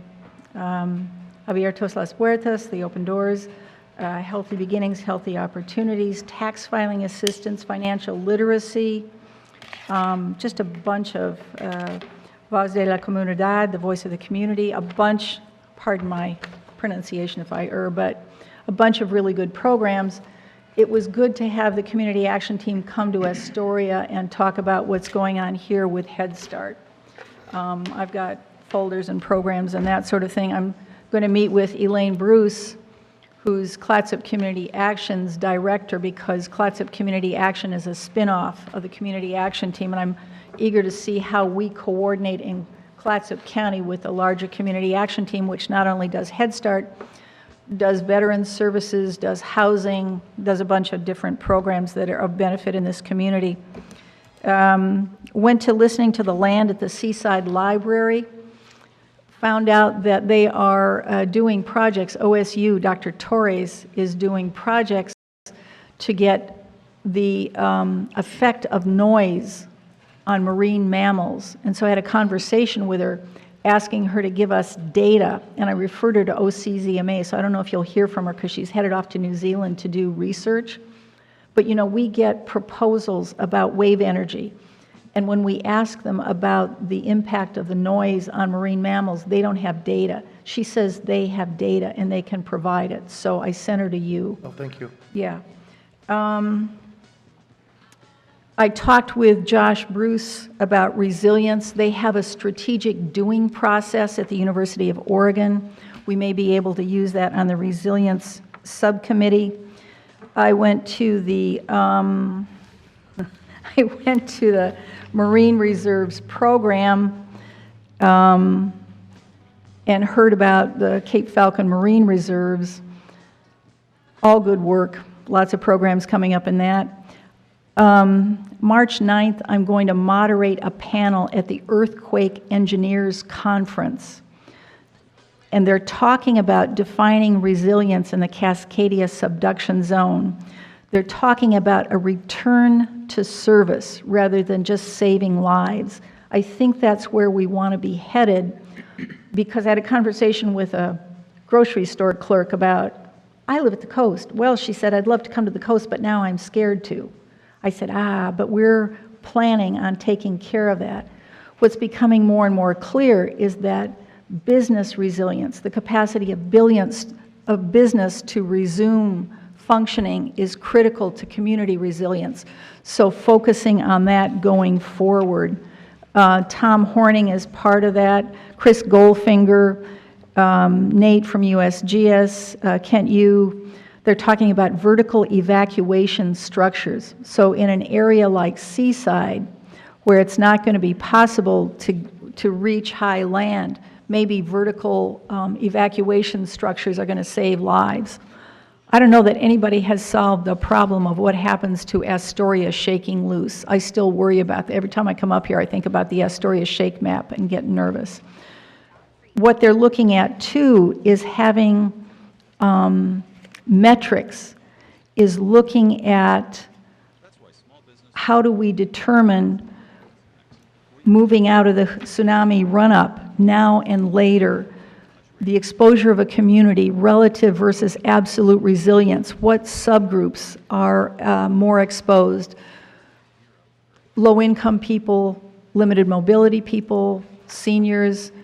So actually not relying just on our fear or our love of this place, but having actual data that will guide us as we prepare to resume regular operations. I think that's what we need to be looking for. The Oregon Wood Products Working Group, that's going forward. There's going to be this Mass Timber Summit. They will have representatives from the United Kingdom, from Australia, from Japan, and from Chile coming to Oregon to look at doing mass timber production here. This could be a game changer in adding value to our forestry products so that we can make better use of the timber we cut, get more revenue, have more housing, have better jobs, cut fewer trees, I hope. The timber conference itself is the 28th through the 30th of March. And there will be a local buildings tours. If you're interested, I can share the link to register with you. It's not free, but it's a good conference. The Community Action Team had a board retreat. We talked about values, we talked about goals, we talked about long-term planning. I continue to want to see this Board of County Commissioners engage in those kinds of discussions, whether it's the 2030 plan, no matter what it is. I think that as we're able to work together, we're going to be more credible and more effective, but I think we have to get specific. I think when we're evaluating our one and only employee, Cam, our county manager, Heather, you're our employee too, but you're not full-time, so we need data. We need evidence-based evaluation, and that evidence has to be what goals do we have and how are we doing toward meeting those goals. Staff has done that. The board has not done that. When I look at the liaison assignments I have, I bring back information. I feel disconnected from having real impact. I have a variety of things that I'm interested in when I do community liaison. You know, I want to know when is that TV station going to be operational? I want to know a bunch of things. I'd like specifics, and I think the only way we get to that is by coming together as a board. That's the reason I voted against the budget one time, because I thought it wasn't sufficiently specific. I went to Cedar, the board meeting, a bunch of good people there. Again, looking at goal setting, strategic planning, City of Cannon Beach, Seaside, Astoria, the port. Have to plan in order to get things done. Mary Blake used to say, we don't plan to fail, but we fail to plan sometimes. Bill Wyatt, the director of the Port of Portland, came with the Port of Portland to the Barbie Maritime Center, had a nice presentation. I don't know if you know this, he's an Astoria hometown boy, so he was glad to come home. He and Senator Johnson are talking about the transportation system as being essential to our recovery, to being essential to our continued economic growth and well-being. Rivers, rails, runways, and roads. Senator Johnson added tolls. So what we're looking at, since the Columbia is not going to be a deep water port, if we're able to produce mass timber products like modular housing, how do we get it out? Which port? Port of Astoria, Port of Portland, Port of Morrow, someplace, because it's not just for our local area. Although I hope we start here, it's how do we get it to market all over the world. And finally, last night, the Seaside Chamber of Commerce had its awards dinner. And those are always lovely community events because hardworking volunteers of decades standings get recognized. So this weekend and next weekend, I'm involved in Red Cross shelter training so that I'm going to be able, I hope, to open shelters. I hope I don't need to. But if anyone is interested in extensive Red Cross training, it's free and available. Thank you. Commissioner Sullivan. Thank you, Mr. Chair. First of all, I want to give a shout out to the Napa School Foundation dinner that's happening February 11th. They're selling tickets. They'll head and then also at the door. That's a major fundraiser for them. Second of all, I had my first county college this past weekend, and it was really great meeting fellow commissioners from around the state. And I learned a lot. I also went to the Port of Portland's luncheon at the Barbie Center on Transportation and Economic Development. And I also attended the Lower Columbia Hispanic Council's monthly meeting and met some great folks there. And then the main part of what I want to say tonight was, as I mentioned at the last meeting, I really appreciate being selected to be the Clatsop Force representative. There is a lot to learn, and I'll continue to work at this. And thank you, Commissioner Thompson, for sharing some of the material you had during your term. I have more. I bet you do. I'm sure I'll get some too. Now my first FTLAC meeting, it comes up in February, and our discussions on forest management and our last meetings were very helpful to me. And I want to support the concepts stated by the majority of commissioners at that meeting and in prior positions that the county is on record as supporting, such as Clatsop County has supported a balanced management and opposes adopting an industrial emphasis over all other values. We support the multi-benefit approach of the greatest permanent value rule. Second, we hear clearly that the citizens of this county are concerned about pesticide use on state forests and would like to explore alternatives with ODF to minimize pesticide spraying. Third, that the county has not supported habitat destruction by harvesting bigger, older trees first, and we have said that there are special unique areas that should be conserved permanently. And fourth, watching out for our own economics, we have not supported changes to the existing revenue distribution formulas or placing more responsibility on Clatsop County for ODF management costs. So please say so if you don't agree with these positions the board has taken. I do not. I think we have not deliberated sufficiently, and I think this takes another work group. This isn't the place to introduce this at the end of the meeting. I'm not introducing, I'm restating what's been public record. I disagree. Clatsop County has been very clear over the last number of years. That's sufficiently vague as to be meaningless. Commissioner, I think that's a conversation you and I should have some other time. I'm not I object. Commissioner Sullivan, You asked did you have for anything else objections. to I add? gave. Yes, I gave and Commissioner Thompson, I appreciate your input.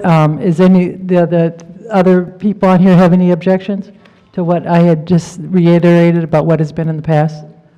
I support your judgment and your representation at FTLAC, and I'm looking forward to engaging. Commissioner Clement, have you have any questions? I support that. Commissioner Nabaker, do you have any problems with that? Thank you. Now, I need to make our county's voice heard and work together with ODF and especially the Board of Forestry. As I attend the FTLAC and represent Clatsop, I would be bringing questions and new information back to this board before taking a position that the board hasn't already provided guidance for. And that's all I'm just repeating what has already been said here.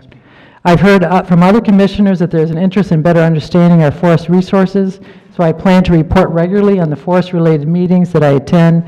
Please share your thoughts and questions with me. Thank you. Thank you for your report. Commissioner Nebaker. Yes, So I attended the Human Services Advisory Council meeting. Melissa Johnstone gave a presentation on the Lower Columbia LGBTQO Center. They connect with this community, or TIQ. I'm not sure, did I get that right? I think I did. LGBTIQ? Anybody know? That's not right? Yeah? I don't know. I mistakenly put it in two different ways, so I wasn't sure. But anyway, they connect with this community, teens and adults, to resources. And I guess we are the only rural resource center in the state. So Suzanne Bonamici reached out to this center to learn more and communicate. Enrollment for the Affordable Care Act is open until January 31st. I know everybody's awareness is heightened because of the new change in the administration. The federal government, though, contracted, and I didn't know this, prior with the CCOs, so that this will continue for 5 years, but only at the current funding level. So that could be a problem. I mean, there could be many problems, of course. We don't know yet. But currently, Clatsop County has approximately 10,000 people with insurance. That's really good. We're like in the upper 90% of, maybe, the high 90% of insured now in the county. The problem is it takes about 10 years to see the data positive benefits of the Affordable Care Act, which is really too bad. That is if it continues. The Federal Drug-Free Communities Grant of $125,000 each year came for 5 years. We are the only county in Oregon to be awarded a new grant. I think that's right. Is that right? Yeah. The Oregon More Grant is for educating on how to get more kids to avoid drinking, and more, M-O-R-E, like caps, more parents to discuss underage drinking with their children, because they found that this is very effective. The idea of more is to promote positive actions rather than the negative. So they try to put everything in the affirmative. Based on local surveys, most Clatsop County kids are not drinking or using drugs. Vaping, though, has increased. There's a $350,000 grant to do a feasibility study for preschool. We have received, as well as Columbia County and the Care Oregon grant, $40,000 for the 5 school districts for training regarding childhood trauma, or in ACEs, adverse childhood experiences syndrome. Adverse childhood experiences, but I can't remember what the S is for. Maybe it's just plural. Okay, I should know this. Providence gave $40,000 in mid-2016, and now the U.S. Bank has given $5,000 for addressing childhood obesity for 3rd, 4th, and 5th graders to learn about healthy choices. This seems to be the target age. The 2016 legislature passed the House Bill for Public Health Modernization. However, public health statewide is $300,000 short. The Crisis Respite Center, due to input from the state, financial issues have come about.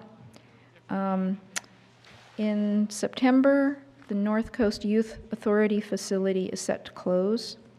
And I'd like us to look at, I'm sure the county manager is already looking, can this building be used by the county? Maybe rather than just leaving it vacant. Maybe low-risk inmates, I don't know. Commissioner Nebaker, I talked to Senator Betsy Johnson, and she said that's not quite over yet. Oh, good. So. Okay. All right. Be good if people didn't lose their jobs here. And plus, they do good work.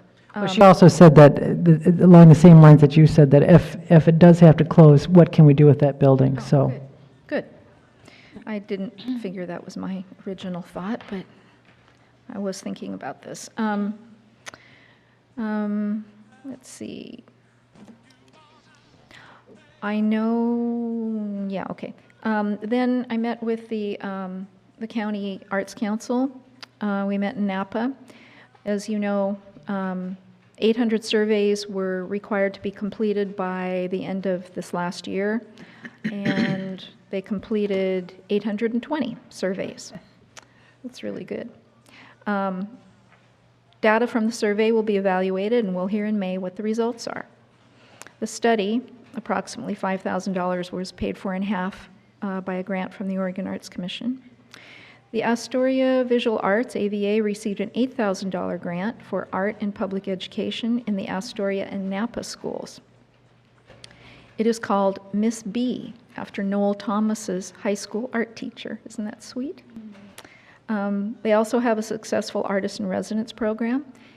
AVA has been in existence for approximately 30 years. So it's going to take some, and just in the last maybe 10 years, they have really been able to do a lot of good. I mean, they have been growing and working and reorganizing and figuring it out, but I think it takes a long time. So our countywide Arts Council is really in its infancy, but I have confidence that given support through the years, it will do a lot of good.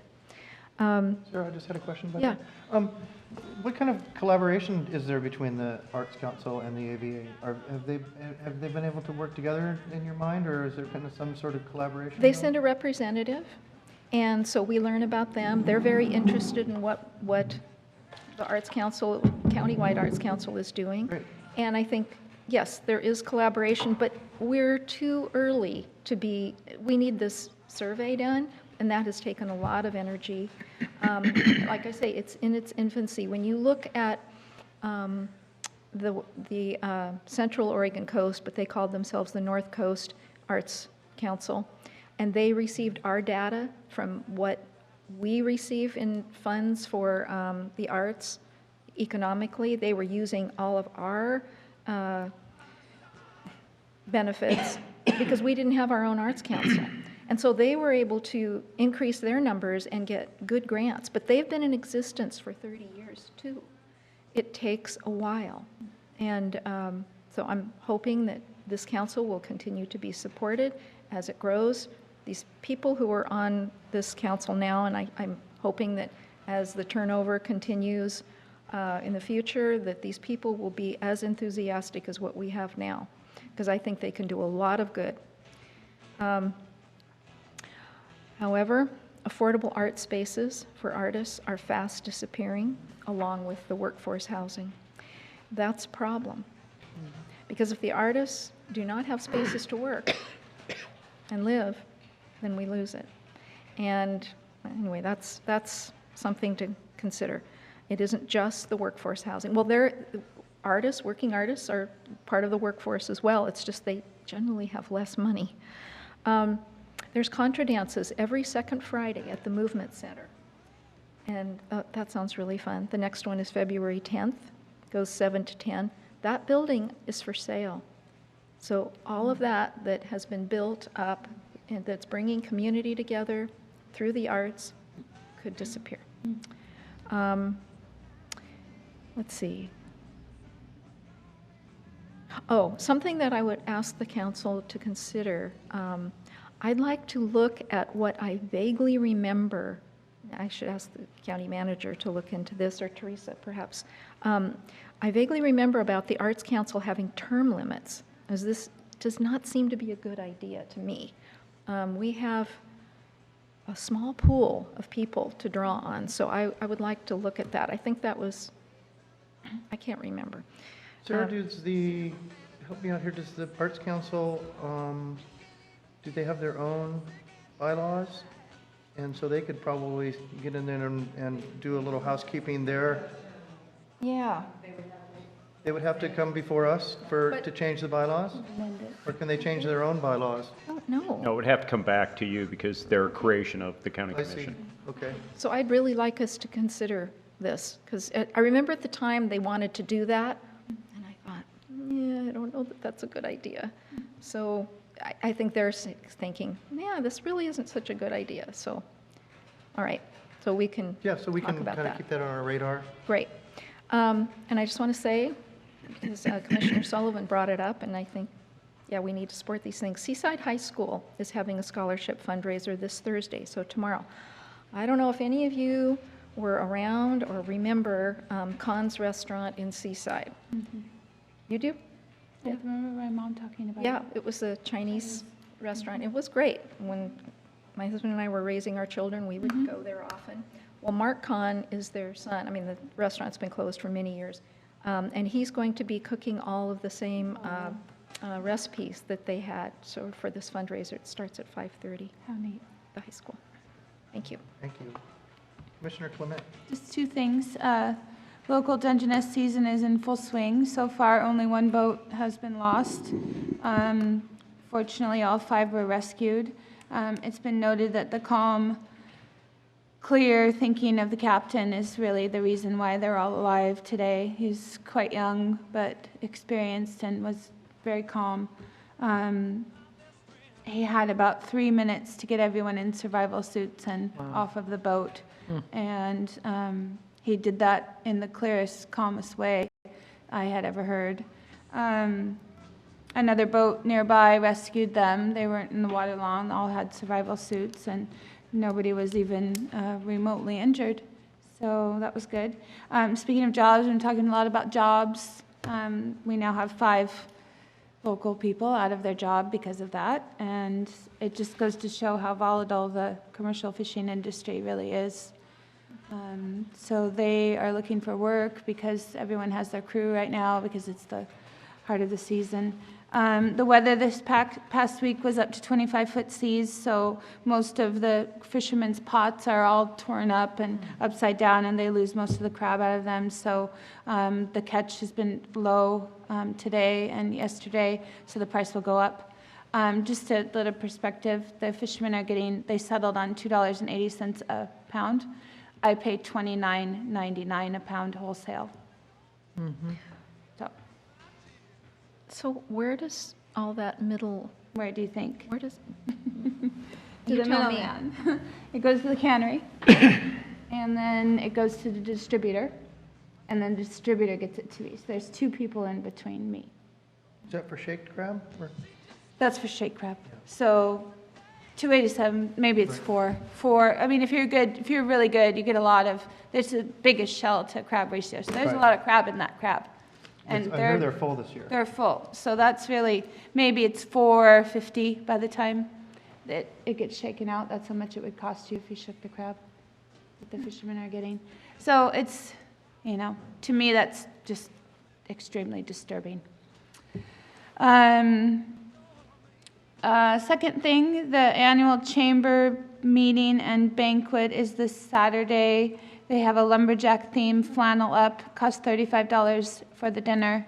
And it's at the Astoria Golf and Country Club. Commissioner Clement, did you, it looked like there was some good news in the paper for gill netters? Is that true, or? Well, yes, I suppose. It's good news it's mildly good news. It's in no way a win. They'll get a few hours on the main stem of the river with a tooth net and a live box, and they might get a few fish, but maybe they'll get 8 fish. So yeah, it's good news. I mean, I don't need to sound No, I'm just, pessimistic. I It's know, just I don't that know a lot about it. They're fighting, but there's a lot of issues prior to 81. This is just involved with Kitzhaber's plan. We've had a fishery management issue for a long, long time. 81 just was the tipping point. Oh, okay, well, now we're going to get you completely off the river. And now they're going to throw us a bone and we'll get maybe 6 hours here and there. So, there's a lot of issues. They're fighting. I know that Bruce Buckmaster is really doing a good job for us. If he wouldn't have been on the board, I think it would have been a tie, and it, might not have pass to look at other options. So I think that we're going to be bringing it up soon with the commission, just to kind of get everybody up to speed. I sent a letter today. You're welcome to forward that to everyone. Yeah, I was just going to mention It just updates what is going on, and it just gives an update of what's happening. There'll be more talk about it, but you know, you kind of need a revolution at this point, you know, and everyone's a little bit tired, and the fishermen are defeated, and for good reason. Yeah. Okay, well, my report, yeah, so let me hitch on to that. As fourth and fifth generation commercial fishermen respectively, what we've had with this agreement was simply kind of a backtrack on Kitzhaber's initiative to ban gill netting on the main stem. But what's bigger here is the difference between the Oregon and the Washington Fish and Wildlife. There's this thing called the Columbia Compact from 1917, I think, 1918, and it's been how the relationship between Washington and Oregon manages the Columbia River, and it was created out of some very contentious, violent interactions in the teens, and then the states have been working together for many years. And now, since the Judge Bolt decision and many other things have happened, and there's been a lot going on, we may be, as Lisa said, entering into, this isn't kind of like, this is the beginning of a huge fight that's going to go on for, could go on for 5 or 6 years, and it's going to be very interesting to see how it shakes out. And so I can tell you with confidence that Lisa and I will, as long as we're here, we'll be on top of this issue. Can I ask a question? Do we have an idea of how much the county, how much money is circulated, brought in to our county from the fishing industry? I've seen those. Subjective, really. It is. It depends on. Depends on who you're talking to. If you're talking to a sport fisherman, they're going to tell you that everybody eats here, everybody stays in hotels here. If you're talking to the commercial fishermen, they're going to say everybody wants salmon on their menu. So it's subjective. I don't think there's too much raw data about it. Yeah, both sides throw out numbers to favor their own position, is what's been going on for a few hundred years. Yep. Fish. NOAA, Northwest Oregon Housing Authority. Well, we know tonight we have a new commissioner on the board. I can report at the last meeting, I reported the decision of the CCHA board to continue with the sale of the Clatsop Shores property, which I think was a right decision, generally supported by all but one commissioner by the NOAA board, and his reasons were more based on process than outcome. I'm encouraged. We're still trying to receive offers on the seaside property. Complicated there. We've gotten a number of lowball offers, but because of the encumbrances on the property, we're still trying to wade through that, and I hope to bring some sort of agreement or resolution to the next meeting, perhaps, or the one after that, to get the merger complete. I attended the Oregon Coastal Zone Management Legislative Committee, where we attempted to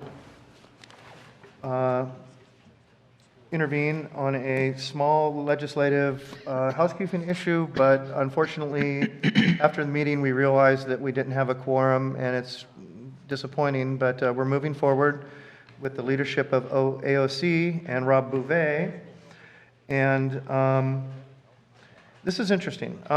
You know, we have another tool to inform and influence on legislative bills and to work together with other coastal counties, and it seems to be coming together besides the small bumps we've had. I'd report that there's in preseason filing of 2017 bills, we've got 1,500 in the hopper right now, and there's an email I will forward to County Manager Moore from Rob Beauvais that outlines some of the bills that we feel are of interest to the coastal counties and of interest to Clatsop County and some of the other of the smaller counties that AOC serves so well. So I'll send that along, and definitely don't be afraid to call your legislator. Northwest Oregon Works, which is our local business group through Oregon WorkSource, we're still looking for a business person to fill the position. If you know anybody in business that would like to serve on a board, that really is a great opportunity for a business person because you just learn so much. I've learned a lot serving there. I know Cliff was our former, had that position, but he had to move on. And so if you can know somebody that's in business that would like to maybe serve, it's like 4 meetings a year. It's pretty easy. And finally, being the son of a Navy officer and a Vietnam veteran, I would like to bring attention to one of our native sons. There's a gentleman who was born here named Carl Merlantis, who wrote a book called Matterhorn a few years back, and he grew up here on the Oregon coast, and he ended up in the jungles of Vietnam in 1967 or 68. And he wrote a very, very interesting article that kind of gave a little shout out to Astoria and the Oregon coast, and it was published on January 15th in the New York Times. And it's called Vietnam, the War That Killed Trust. And as somebody that grew up in the shadow of the Vietnam War and has been heavily influenced by that experience on a lot of different levels, I think that I thought his article really was worth to me to bring forward, and I think it's relevant to our times today, and also the fact that Carl grew up here. Do you have a copy of that? I don't, but it's just click on New York Times, Carl Merlantis, and it pops right up. January 15th article. Fascinating article. I attended No, but I will. I attended a reading by him about a year On ago. Matterhorn?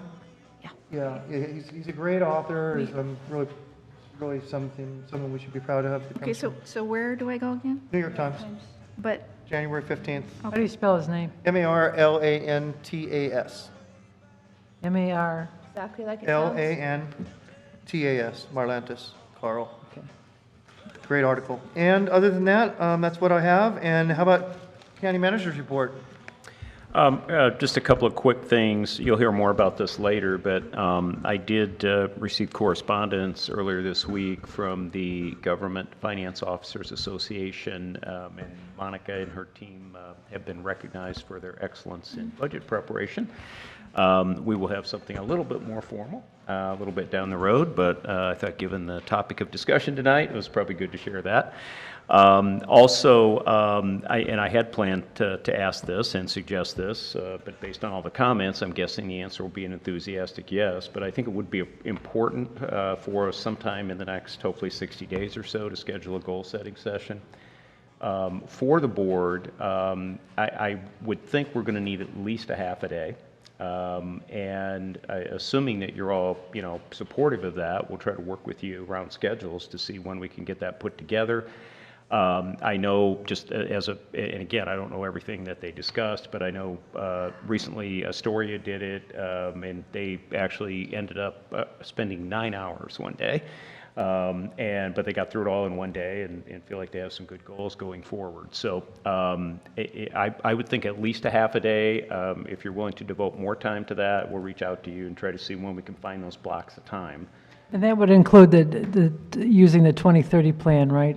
Because there's been like $30,000 spent on that. Yeah, I mean, it's up to it's already been agreed on, so. It would be up to the commission, obviously, how much you want to incorporate that plan into your goal setting. I will say it is something that we look at from a county staff standpoint, and I know you probably all read that plan. There are a lot of pieces of that don't have a lot to do with county government, someone else's responsibility. But the things that our county government identify, we do look at those every year when we start to put budgets together, and we have to make decisions, which we will at some point, about where can we increase staff, where do we need to increase staff, and so we have used that as a guide. Great.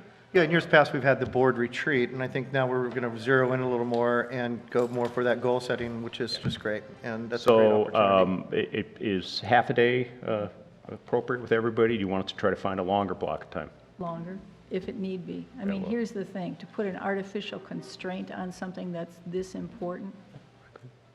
Well, could we start with a half a day? Because, I mean, that's, Yeah, I think I so. understand people are busy. Can only I- concentrate for so long. So we'll be reaching out to you and look to try to find something that can work for all the commissioners. Again, coming up in the next 60 days or so. If we could do it in February, that'd be great, but certainly no later than March, I would think. Great, thank you. Right? Is that your- And last, and really not all that important, I think most of you know I'm leaving on vacation tomorrow. And I will be back in on Friday, February 3rd. Okay, we'll keep it together for you. We'll well, have a safe keep it vacation, together. Cam. You don't have to, don't call in. I probably won't. Although people can call me if there's something they need to call me about. Thank you. Meeting's adjourned. Thank you, everybody. Have a great night. Thank you, everyone.